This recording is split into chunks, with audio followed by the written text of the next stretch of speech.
اپنے شہداء کی ہم قدر کریں. میں سمجھتا ہوں کہ دشمن ہمارا بال بھی بیگا نہیں کر سکے گا. جیسے آپ سب کو پتہ ہے کہ پاکستان کی چیلنجز انٹرنلی بھی ہیں, اندرونی بھی ہیں, ایکسٹرنلی بھی ہیں. لیکن ان چیلنجز میں سمجھتا ہوں کہ جو اصل کردار ہمارے پاک فوج نے کردار ادا کیا ہے یہ قابل تعریف بھی ہے.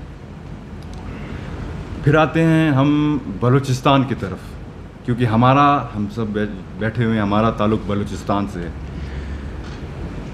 تو ان چند دنوں بلوچ نوجوان کو ورگلایا جا رہا ہے, برین واش کیا جا رہا ہے. دشمن کو ایک موقع ملا ہے 9 مئی کے واقعات کے ذریعے. تو حال ہی میں جیسے آپ سب کو پتہ ہوگا کہ دو بلوچ شرپسند تنظیموں کے جو سربراہ ہیں ان کو ہماری خفیہ ایجنسیوں نے پکڑا, اور یہ ہم اپنی خفیہ ایجنسیوں کو خراج تحسین بھی پیش کرتے ہیں ان کی. اور یہ جو واقعہ ہے, یہ جو اچیومنٹ ہے, یہ قابل اپریشیشن بھی ہے. تو ان سے یہ پتہ چلا جو یہ پکڑے گئے ہیں کہ بلوچستان کے نوجوانوں کو برین واش کیا جا رہا ہے کہ آپ اسٹیٹ کے خلاف لڑیں, آپ دہشت گردی کریں, اور ان کو باقاعدہ ایک مقبول رقم ادا کیا جا رہا ہے کہ آپ بلوچستان کے جو پیس ہے, پراسپیرٹی ہے, آپ اس کو سیبوتاج کریں. دوسری طرف ان کے پروپیگنڈے میں پاکستانی اسٹیٹ کے خلاف, پاکستانی اسٹیبلشمنٹ کے خلاف, پاکستانی ریاست کے خلاف ایک ایسا پروپیگنڈا کیا جا رہا ہے کہ نئے لوگ ان کو ریاست کے سامنے سپورٹ کیا جا رہا ہے, ان کو پیسے دیے جا رہے ہیں کہ آپ ریاست کے خلاف لڑیں. تو بلوچ نوجوانوں کو, اور خاص کر پاکستان کے جتنے بھی نوجوان ہیں, میں ان کو یہ کہنا چاہتا ہوں کہ 9 مئی کے جو واقعات ہوئے ہیں ان میں دشمن کو ایک فائدہ ملا ہے, اور ہم یہ کبھی اجازت نہیں دیتے. جیسے میں نے پہلے کہا کہ پاکستان کے لیے ہماری کئی قربانیاں ہیں, اور ہم یہ اجازت نہیں دیں گے کہ کسی کو, باہر کے دشمن کو, کہ آپ ہماری سیاسی انسٹیبلٹی کا, ہماری کمزوریوں کا آپ فائدہ اٹھائیں. دوسرے طرف جو آپ کے اندرونی دشمنوں کو, آپ کے ایکسٹرنل فیکٹرز, جو فورن فیکٹرز ہیں, وہ آپ کو سپورٹ کر رہے ہیں, ان کو بھی یہ میں پیغام دینا چاہوں گا کہ بلوچ جو نوجوان ہیں وہ اپنے پاک افواج کے ساتھ کھڑے ہیں, اپنے بلوچستان جو ہمارا دھرتی ہے اس کے ساتھ ہم کھڑے ہیں. لیکن میں پھر سے ایک بلوچ نوجوان کی حیثیت سے ان بلوچ تنظیموں سے میں یہ سوال کرنا چاہتا ہوں کہ آپ تو کہتے ہیں کہ آپ بلوچستان کے غیرت کے ٹھیکیدار ہیں, آپ تو کہتے ہیں کہ آپ بلوچستان کے تبدیلی لانے کے آپ ہیوی ویٹ ہیں, آپ چیمپئن ہیں, آپ ٹھیکیدار ہیں, آپ تو کہتے ہیں کہ آپ بلوچستان کے رسم و رواجوں کے ٹھیکیدار ہیں. لیکن آج کل جو آپ کر رہے ہیں, آپ کیا کر رہے ہیں؟ یہ بلوچ کو بلوچ کے ساتھ لڑا رہے ہیں. آپ کہتے ہیں کہ رسم و رواج کے ہم پامالی نہیں ہونے دیں گے, بلوچستان ہمارا ہے, ہم بلوچستان کے بچے ہیں, اولاد ہیں بلوچستان کے. لیکن دوسری طرف آپ خاتون کو استعمال کر کے اٹیک کرنا, یہ ہمارے بلوچی رسم و رواج میں تو نہیں ہے, یہ ہمارے قبائلی رسم و رواج میں تو نہیں ہے. میرے بھائیوں اور بہنوں, بلوچی رسم و رواج میں ہماری خاتون کی ایک اہم کردار ہے, ٹھیک ہے نا جی.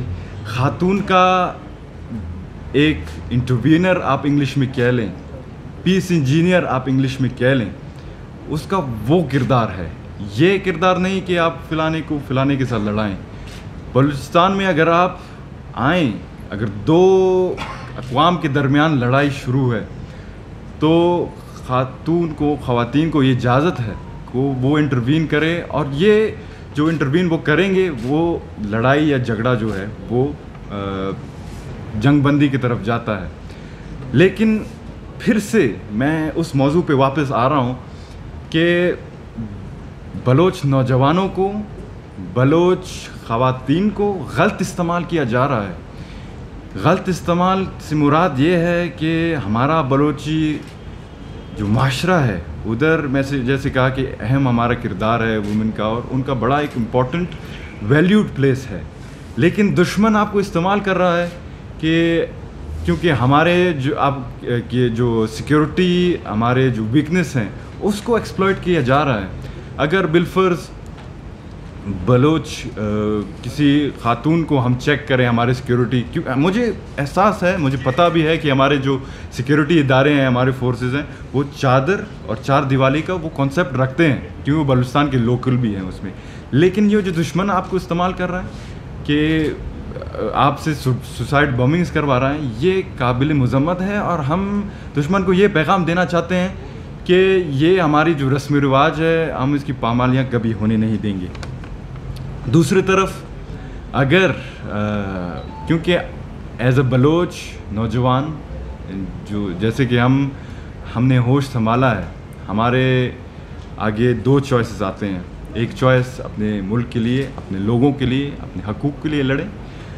دوسری چوائس ہوتا ہے کہ بندوق اٹھا کے پہاڑوں پہ آپ جائیں اور ملک کے خلاف لڑیں.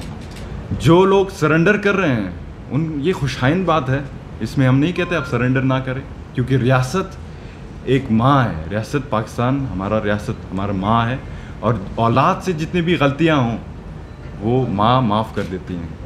تو یہ ایک خوش آئند ایکسپیرئنس ہے. اور میں بلوچستان کا واحد جو حل ہے وہ ریکنسیلیشن، کانفلکٹ مینجمنٹ کے بغیر نہیں ہے، کیونکہ اسی کا جو یہی فیکٹر ہمارے جو بلوچستان کے ڈیولپمنٹ میں بڑا آبسٹیکل بنایا ہوا. تو لہٰذا میں پھر اپنے بلوچ نوجوانوں سے جو کہ کہتے ہیں کہ بلوچی جو ویژن ہے ان کے ہم علم بردار ہیں، لیکن بلوچی ویژن کو فوراً آپ کے جو فیکٹرز ہیں انہوں نے ہائی جیک کیا ہوا ہے. بلوچی جو ہمارا اصل ویژن تھا، جو بلوچیت کا ہم نعرہ لگاتے تھے، بلوچیت کا جو اصل ہمارا آبجیکٹو تھا، وہ یہ نہیں کہ ہم اسٹیٹ کے خلاف لڑیں. ٹھیک ہے، اسٹیٹ سے غلطیاں ہوتی ہیں، لیکن